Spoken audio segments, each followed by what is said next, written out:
विकार मुक्ति। नाम में एक अपार शक्ति है। विकार मुक्ति यानी काम विजयी, क्रोध विजयी, लोभ विजयी, मोह विजयी, मद विजयी, मात्सर्य विजयी, ये 6 रखे गए प्रधान षड विकार। जित, अनग, अकामा। काम विजयी अर्थात ब्रह्मचर्य सिद्धि, एक बहुत बड़ी उपलब्धि है ब्रह्मचर्य। ये इंद्रिय विजयी महात्मा हो जाता है जो ब्रह्मचारी हो जाता है। पर एक बात विशेषतया ध्यान रखने की, स्वाद इंद्री रसना जिसकी बिगड़ी हुई उसकी जनेन्द्रीय शासन में नहीं रहेगी। रसेंद्री जिसकी शासन में नहीं ना, उसकी जनेन्द्रीय शासन में नहीं रहेगी। बड़ी परेशानी है इस रसेंद्री से उपासक को, ये बात ध्यान रखो। आप थोड़ी देर के लिए इस पे रखते हैं, लेकिन 24 घंटे के लिए वो विष आपके अंदर जाकर के आपको परेशान करता है। 1 मिनट का स्वाद 24 घंटे तुम्हारे बर्बाद कर सकता है, या हो सकता है चूक कर दो तो जीवन बर्बाद कर सकता है। ये रसेंद्री के स्वाद में मछली को केवल चारा दिखाई देती, लेकिन चारा में जो कांटा है वो नहीं दिखाई देता। रसेंद्री को केवल स्वाद दिखाई देता, लेकिन उसमें जो फसाव है पतन का, उसे निर्विकारता के विशेष साधन पर चलने के लिए रसेंद्री को शासन में करना चाहिए। रसेंद्री की जय के विजय नाम है, ध्यान दीजिए। गोस्वामी जी बड़ी प्रवीणता से कह रहे हैं, जो मोहि राम लागते मीठे। मिश्री अगर पित्त के रोगी को खवाई जाए तो उसे कड़वी लगती है, क्योंकि पित्त बड़ा होता है। और वही मिश्री अनुपान से रोज खाता रहे तो पित्त का समन हो जाएगा, मीठी लगने लगेगी। ऐसे ही नाम हमको बहुत कड़ुआ और बहुत बोझा लगता है, क्योंकि माया हमें बहुत मीठी लगने लगी। यदि हम नाम नियम से जपे तो नाम मीठा, और जहां नाम रसेंद्री में प्रभाव किया, हर इंद्री जितेंद्री हो जाएगी, क्योंकि मूल ये रसेंद्री, और रसेंद्री सुधरेगी। अच्छा, आज से हम केवल उबला आलू और रोटी खाएंगे, ठीक है, लेकिन मन जो ललचा रहा है उसको क्या करोगे? इसे त्याग थोड़ी कहते हैं। तन छाड़े और मन गही रहे तो दोनों ही दुख हो, इसे सच्चा त्याग नहीं कहते। त्याग किसे कहते हैं? 56 भोग हैं लेकिन इच्छा नहीं है। रसबल छूटे जो विषय, तबही तो सुख होए। रसबल राधा राधा राधा राधा, अच्छा नहीं लगता। कई बार पूछा जाता है कि आप क्या पाना चाहेंगे, आप उसे आज कुछ बोल दीजिए, क्या पाना चाहेंगे? तो बहुत खोजने पर यही बात आती है, राधा राधा राधा, सुना दो हमको राधा राधा, बस इससे ज्यादा हम नहीं, कुछ विशेष नहीं, बिल्कुल निर्विशेष, राधा राधा राधा। ढूंढने पर नहीं लगता कि क्या पाना है, राधा राधा राधा। चूंकि रसेंद्री का ये जो विषय भोगों में रस ग्रहण करना, इसको रोकना बहुत कठिन है, बहुत कठिन है। इसीलिए हर इंद्री का जितेंद्री और रसेंद्री का न हो तो उसे नहीं माना जाता। धैर्य जितेंद्रियता 2 इंद्रियों पर मानी जाती है। 2 इंद्रियां हो गई तो 8 इंद्रियां अपने आप हो जाएंगी। 5 कर्मेंद्रिय, 5 ज्ञानेंद्रिय में 2 प्रधान मानी गई, एक रसेंद्री और एक जनेन्द्री। कि अगर 2 इंद्रियां काबू में है तो सब इंद्रियां काबू में। अब उसको भी एक में बदल दिया, ये रसेंद्री काबू में है तो जनेन्द्री अपने आप काबू में हो जाएगी।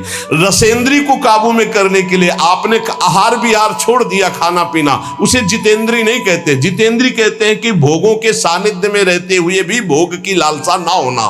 बोले वो कैसे होगा? बोले वो नाम से होगा। बड़ी जोर की बात, भय मुक्ति और विकार मुक्ति। इसलिए उपासक को नाम जप में रसेंद्री को लगाना चाहिए, और रसेंद्री लगे इसलिए पहला सर्वसाधारण ये हम बातें कर रहे हैं, बाजार के बने हुए पकवान आदि पाने से परहेज करें। खाद्य पदार्थ सीधे जो बाजार से बने हुए हैं उनसे बचने की चेष्टा करें। नाम जापक, आप क्या समझते हो? बाहर बैठ करके पा रहे हो, सब गरम गरम आ रहे हैं, आप देखो ना क्या हालत हो रही। शरीर के लिए और भाव के लिए, दोनों के लिए ये निषेध है। ये जो गरम मसाले कल चर्चा होती, बड़े बड़े जो ये भंडारों में, इसमें सब में, ये उपासक के केवल शरीर के लिए नहीं, भाव के लिए भी बहुत हानिकारक है। उपासक का एक भाव बना रहता है कि मैं बहुत अच्छा खाऊं, शरीर बलवान हो जाए। ये बहुत अनुभव की बातें इसमें लिखी हुई हैं। हमेशा भोजन के समय दो चीजें ध्यान रहती हैं भोजन करने वाले को, पहला स्वाद और दूसरा शरीर बलवान और स्वस्थ हो। ध्यान देना, दो बातें याद करके वो भोजन पा रहा है, पहला स्वाद और दूसरा पौष्टिकता, शरीर बलवान हो जाए। जिह्वा की तृप्ति और शरीर की पुष्टता का भाव रखकर भोजन करने से तमोगुण आ जाता है। और उपासक एक बात का केवल चिंतन करता है, मेरा भजन बढ़ेगा कि घटेगा, बस ये ध्यान रखता है भोजन के समय। भगवत प्रसादी है, सतोगुणी है, कहां से बना हुआ है, किसने बनाया, ये पूरी जानकारी, और एक ही उद्देश्य है, केवल भजन बढ़ेगा कि घटेगा इसके पाने। जिसके खाने से भजन घटेगा, उस जीवन में हर एक चीज का अनुभव किया गया है। ये पाने से भजन बढ़ता है, ये पाने से भजन घटता है, ये पाने से भजन रुक जाता है। इसलिए निषेधात्मक वस्तुएं स्वभाव ही नहीं है जीवन में, कभी पाने का स्वभाव ही नहीं है। ज्यों ज्यों नाम जप करोगे त्यों त्यों हृदय में निर्विकारता आएगी, वैसे ही आप स्वस्थ और बलवान होंगे। आज ये माना जाता है कि भोजन जो बल प्रदान करता है उससे बल होता है, जैसे मांस खाना, अंडा खाना, ये खाना, वो खाना। लेकिन हम तुम्हें बताए देते हैं कि बलवान शरीर नहीं होता, बलवान आत्मबल से होता है, अध्यात्म बल से होता है। जो ऐसे गंदे आहार करते हैं उनकी चर्बी बढ़ती हो, आत्मबलहीन डरपोक अंदर से भय रहता है, नाना प्रकार की चिंताएं और शोक रहते हैं। जिनका आत्मबल बढ़ता है तो हम मान सकते हैं कि उनका शरीर क्षीण होता है, लेकिन वो परम स्वस्थ होते हैं, उनका संकल्प बल काम करता है। एक महात्मा ने संकल्प किया, समुद्र पी गया। उनका अगस्त जी का ऐसे थोड़ी पेट है। संकल्प बड़वानल अग्नि की तरह पूरे भस्म कर दिया समुद्र के जल को पान कर। संकल्प, अध्यात्म बल। इसलिए निर्विकारता ही स्वस्थता है, निर्विकारता ही महाबल है, जो काम को परास्त करे, क्रोध को परास्त करे। तो नाम जप करने से समस्त विकारों से मुक्ति हो जाती है, चाहे काम, क्रोध, लोभ, मोह, मद, मत्सर, कोई भी विकार हो। नाम जप से भय मुक्ति, नाम जप से विकार मुक्ति, और नाम जप से रोग मुक्ति। नाम जप से हर रोग नष्ट हो जाता है। हमारी बात को हल्के में मत लेना। कह रहे हैं हम, जो कह रहे हैं उसे समझो। जब कोई रोग आता है और आपके विचार में वो रोग हो जाता है, तब आप रोगी माने जाते हैं। जैसे आपके कैंसर हो गया, तो शरीर में कैंसर हुआ, विचार में कैंसर आ गया, मैं कैंसर रोग से पीड़ित, अब मरा। आपके शरीर में कैंसर हो गया और विचार आपका स्वस्थ है, तो आपका कुछ नहीं बिगड़ा। शरीर स्वस्थ है, विचार रोग से ग्रसित है, इसीलिए दुर्दशा है। जरा समझो महात्माओं की भाषा को। विचार आपका कभी रोगी नहीं होने पाएगा यदि नाम जप कर रहे हो, ये खास बात। जैसे जैसे आपका नाम जप होगा, आपका विचार स्वस्थ होता जाएगा। विचार स्वस्थ है, शरीर अस्वस्थ है, कुछ नहीं बिगड़ा। शरीर स्वस्थ है, विचार रोगी हो गया, सर्वनाश हो गया, सर्वनाश। आप अपने विचारों को स्वस्थ रखने की कोशिश करें, क्योंकि शरीर तो प्रारब्ध के अनुसार भोगेगा ही। 10 वर्ष नाम जप करके हमने ये अनुभव किया। वो महापुरुष कह रहे हैं 10 वर्ष नाम जप करके अनुभव किया कि विचार स्वस्थ है तो शरीर में हजारों रोग हो जाए। और ये मैं मृत्यु जनित कष्ट से जूझते हुए बोल रहा हूं कि मेरी किडनी और लीवर दोनों खराब है, पर मैं नाम के विचार स्वस्थता के कारण हर समय प्रसन्न रहता हूं। नाम शब्द नम धातु से बना हुआ है व्याकरण के अनुसार। जिसमें नाम जप का मनन होने लगता है उसमें पहली पहचान आती है नम धातु, वो नम्रता सीखे। जितना नाम जप करेगा उतना ही नम्र होता जाएगा, ये नाम का प्रभाव है। भजनानंदी कभी ऐसे नहीं होता आकड़, ऐसे ही होता है। ऐसे जितने भी भजन करने वाले महापुरुष हुए हमारे ब्रज में, नम्र। बोले नाम नम धातु से बना है, जिससे नम्रता नमस्कार दो बातें बनती हैं। सबको नमस्कार और सबसे नम्र रहना, यह नाम जापक का पहला लक्षण है।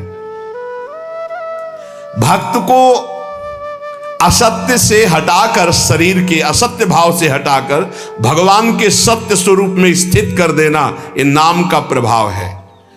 अविद्या अंधकार से हटाकर परम ज्ञान के प्रकाश में स्थित कर देना, यह नाम का प्रभाव है।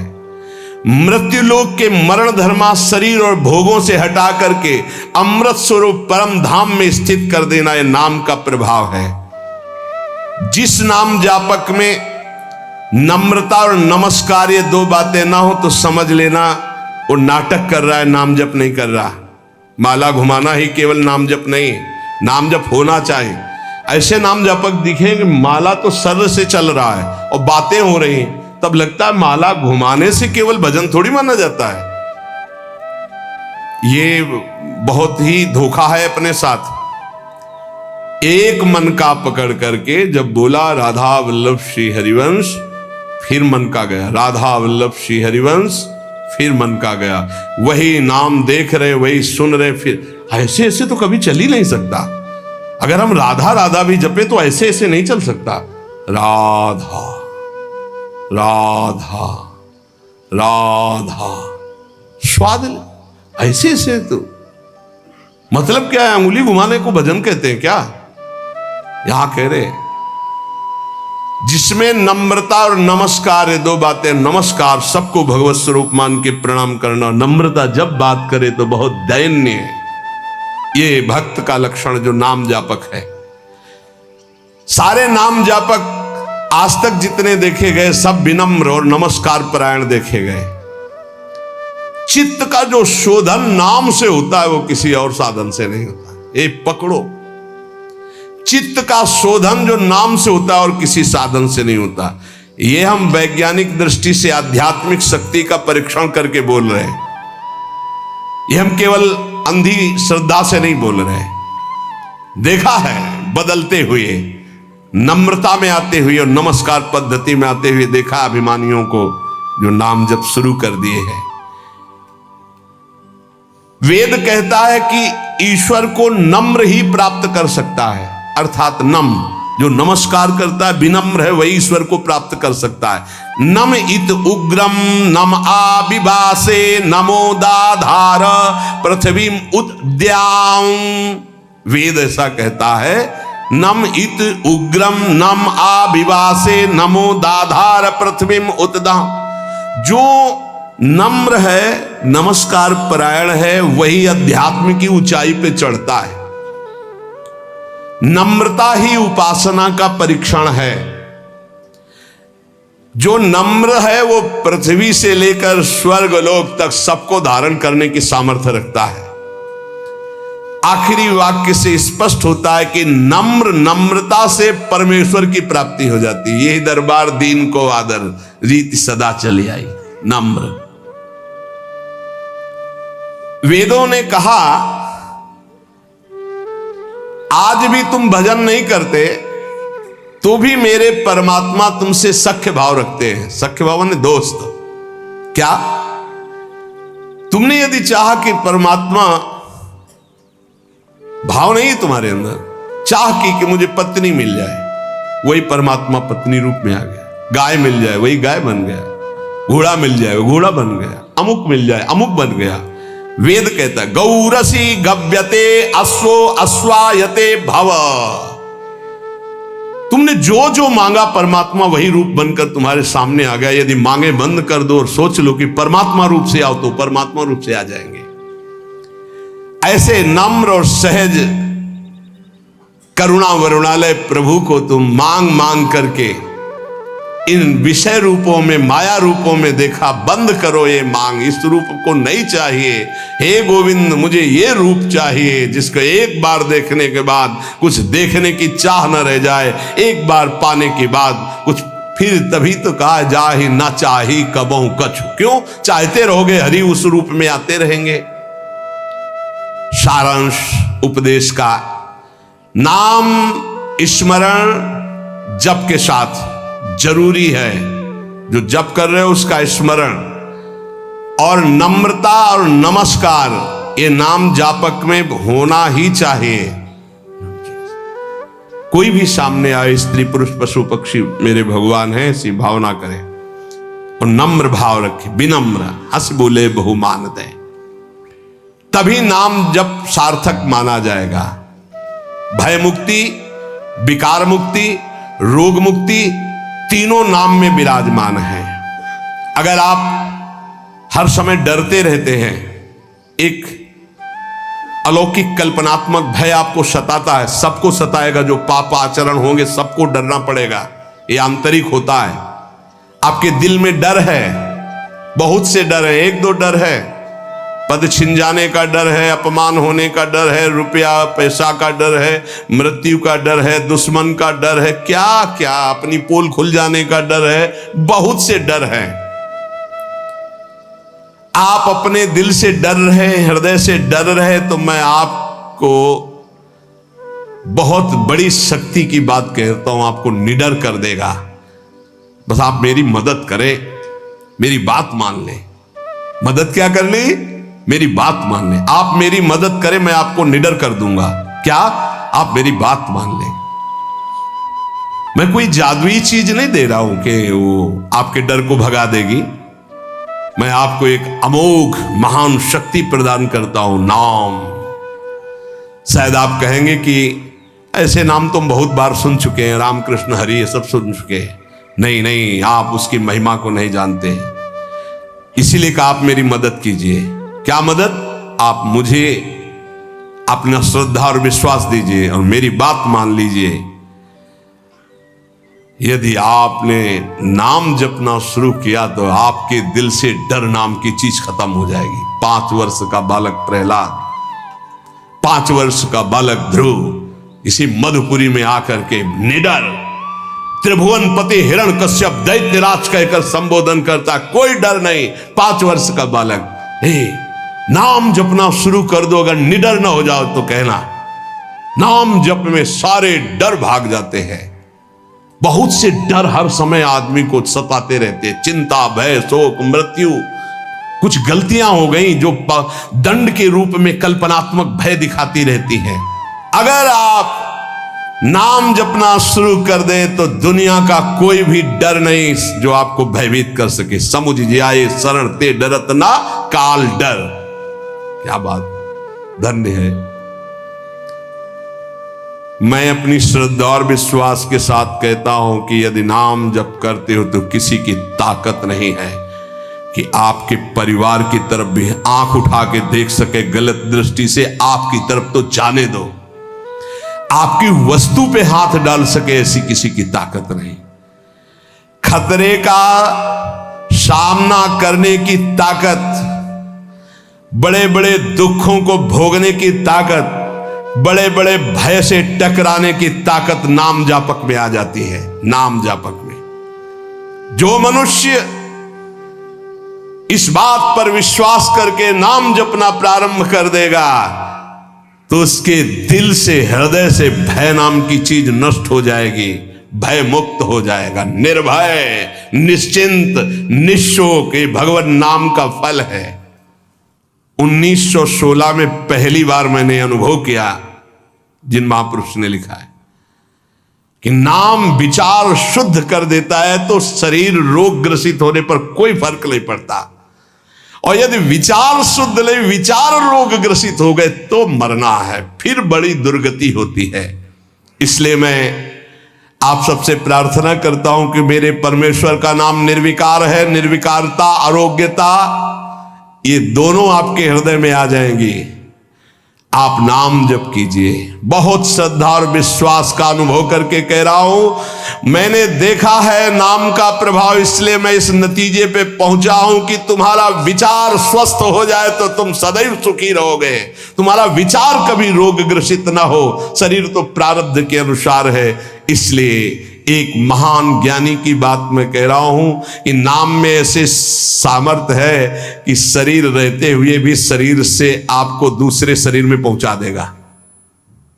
ये बड़ी खास बात है। एक शरीर में किडनी खराब होगी तो ऐसे शरीर की रचना कर देगा जिसमें किडनी ही नहीं है, बड़ा स्वस्थ निरंतर। अब उसमें आराम से बैठे हुए किडनी खराब शरीर को देखते रहो।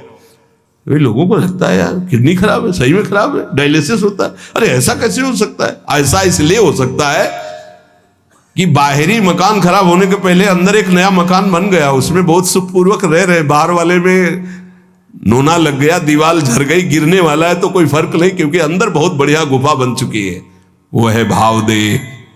यहां जो कह रहे कि एक ज्ञानी महात्मा की बात कह रहा हूं, उन्होंने बताया कि नाम में एक अपार शक्ति है, वो शरीर के रहते हुए शरीर में दूसरे शरीर की रचना कर देता है, और वो अमोघ शक्ति संपन्न शरीर होता है। कोई भी माया जनित अस्त्र शस्त्र रोग उसे छू नहीं सकता है।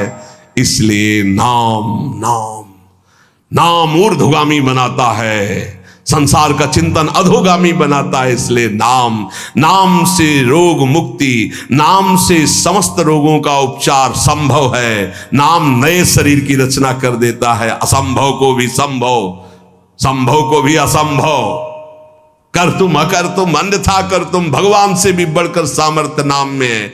इसलिए नाम महिमा सुनने के बाद भी नाम जप ना हो तो समझो दुर्भाग्य है, अभी और कुछ लिखा है, भोगना पड़ेगा। ए भाई, ये कलिकाल मलायतन मन कर देख विचार। साधना की बातें बहुत होती है, साधना क्या है समझना कठिन है। सब वेद का ज्ञान, सब दिव्यताएं, सब चक्र भेदन, सब कुछ हो जाएगा, बस नाम राधा राधा राधा राधा। हर समय नाम जप करो, भगवान के आश्रित रहो, जीवन की श्वासें एक भी व्यर्थ न जाने पाए। यही सत्संग का सार है, और यही आपको निर्भय निश्चिंत निःशोक कर देगा।